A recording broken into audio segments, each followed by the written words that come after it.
Барлықтарыңызға бүгін біз осындай өте дәмді фруктовый салат жасайтын боламыз. Ол үшін бізге 2 үлкен банан, 3 йогурт және де 4-5 шақты алма керек болады. Алманы жуып тазалап алғаннан кейін, оны осылай кубиктап тураймыз.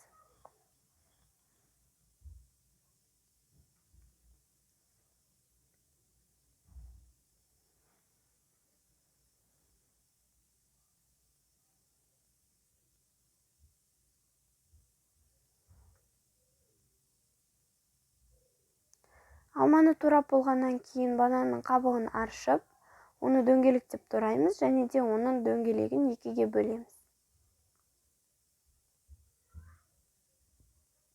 Видеода көрсетілгендей 2-ге бөлеміз.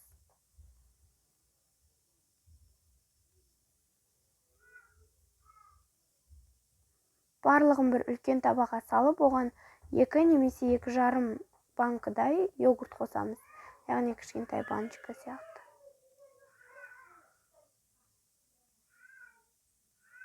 Йогуртты қосып араластырамыз.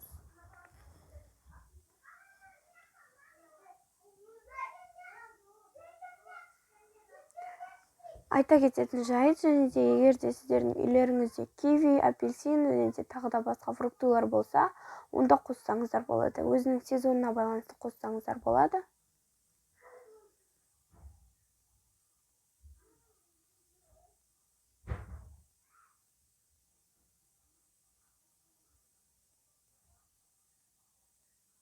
Міне осымен біздің фруктовый салатымыз дайын. Өздеріңіздің қалауларыңызша жасап көріңіздер міндетті түрде. Және де менің инстаграм каналыма жазылып кетіңіздер, және де инстаграмыма да жазылыңыздар. Осы видеоға лайк басып, менің каналыма тіркелуді ұмытпаңыздар.